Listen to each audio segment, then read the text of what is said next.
Cari fratelli e sorelle, pace a tutti voi. Oggi sentiamoci nelle mani del tempo, in questa meditazione che farà da ponte fra la dimensione dei vivi e quella dei defunti. Concentratevi. Immaginate per un istante una stanza senza orologi. Le pareti sono tessute di memoria e di silenzio. Ogni cosa parla piano. In un angolo un libro aperto. La sapienza pronuncia una verità che suona come una promessa. Le anime dei giusti sono nelle mani di Dio. Nessun tormento le toccherà. Non è una fuga dalla realtà del dolore, ma una mappa che riordina il dolore stesso. La parola non promette l'oblio, promette una presenza così forte da trasformare la perdita in guardiano di senso. Questo versetto mette un'immagine nella mente, mani che reggono, come un'ancora visiva per richiamare calma quando la paura della fine torna a bussare. Ripetete queste semplici parole, nelle mani di Dio. Sentitelo come una parola che rallenta il respiro. Ogni ripetizione deposita un'ombra di fiducia più profonda nella memoria emotiva.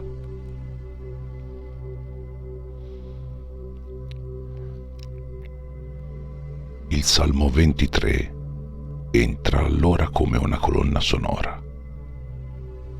Il Signore è il mio pastore, nulla mi manca.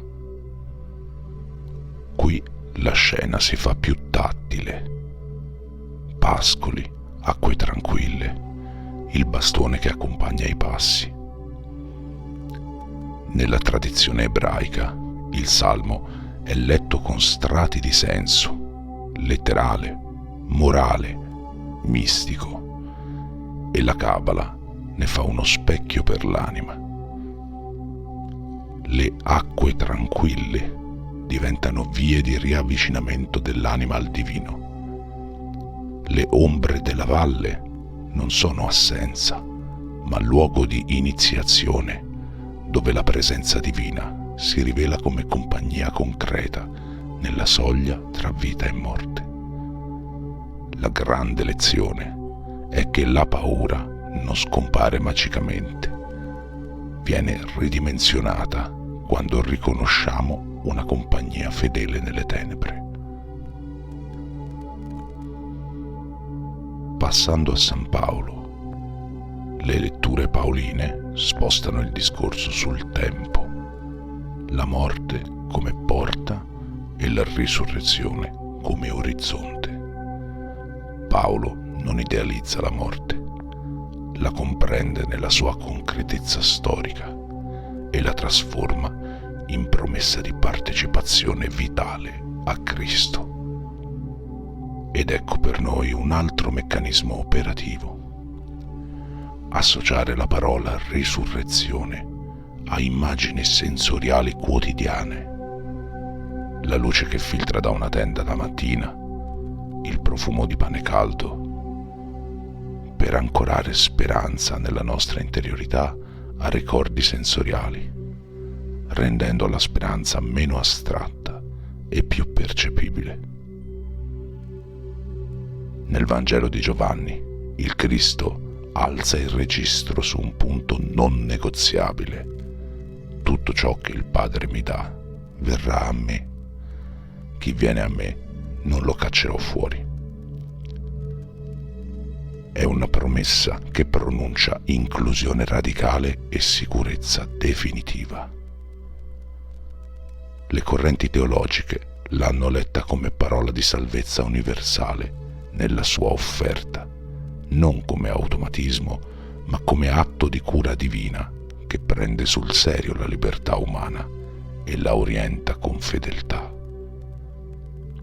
Questa tensione, sovranità divina e responsabilità umana, è il cuore della meditazione su vita, morte e responsabilità.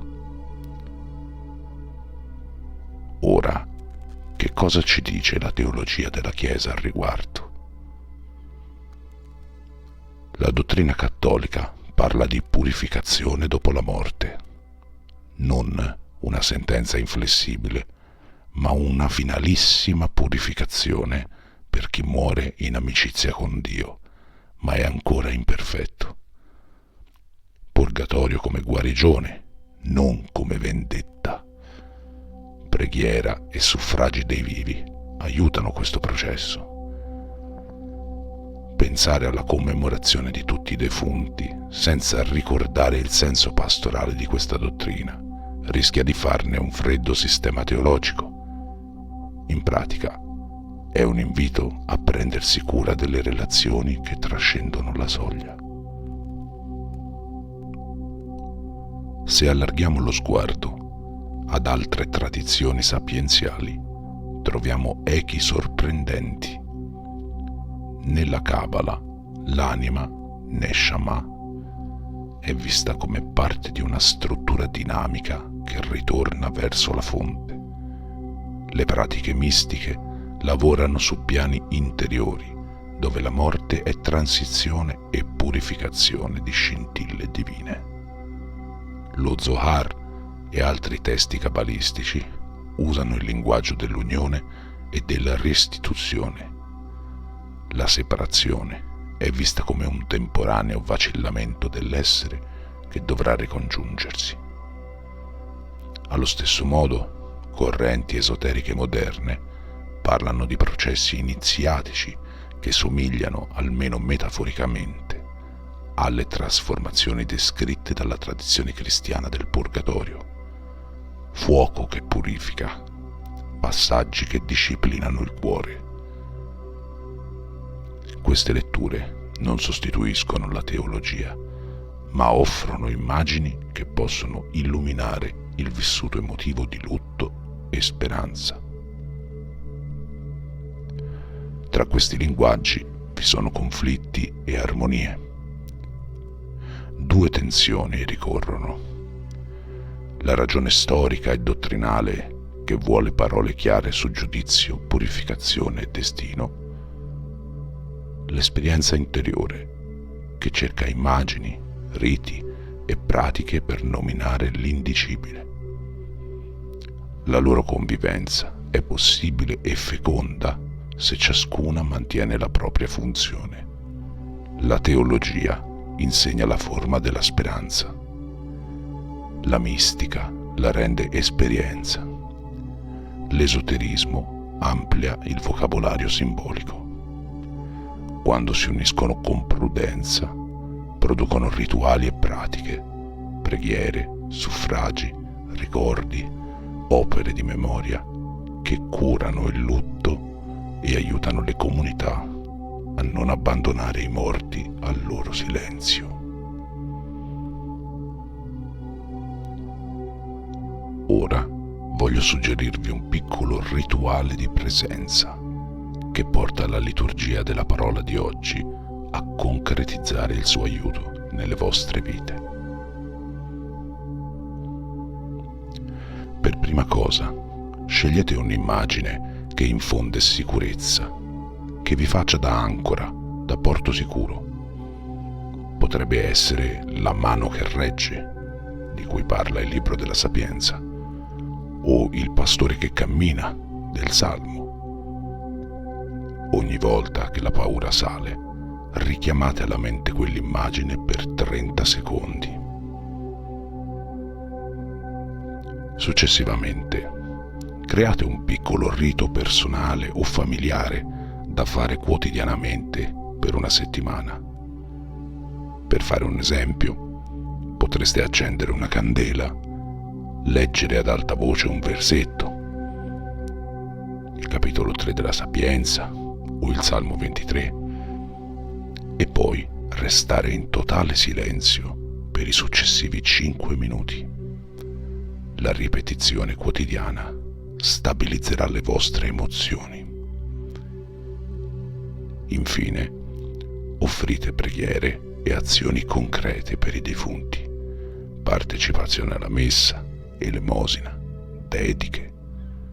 Nella prassi cattolica questo è parte dell'atto di carità che accompagna le anime in purificazione. E se volete assorbire appieno il cuore di queste scritture, cominciate meditando così. Chiudete gli occhi. Visualizzate 2 mani, le mani del tempo e le mani del divino, che intrecciano un filo. Ogni nodo è un ricordo. Ogni nodo è un addio che diventa senso. Inspirate contando mentalmente fino a 3. Poi espirate contando fino a 5. Alla terza volta che compite questa respirazione, ripetete mentalmente: sono nelle mani del tempo e il tempo è nelle mani di Dio. Questo creerà nella vostra mente e nella vostra anima un punto fermo a cui potrete appigliarvi ogni volta che vivrete un momento di crisi. Cosa ci resta dunque delle Sacre Scritture di oggi? Le letture di questa domenica ci consegnano 3 regali sovrapposti: la promessa, sapienza; la compagnia, salmo; l'inclusione definitiva, Vangelo di Giovanni; e la pratica paolina che dà carne a queste verità: la risurrezione come trasformazione della storia personale. Se cerchiamo nelle antiche sapienze, ebraica, cristiana, mistica, e nei linguaggi esoterici, scopriamo che essi, pur non parlando lo stesso linguaggio, esprimono tutti il medesimo bisogno umano: non lasciare mai il dolore senza casa.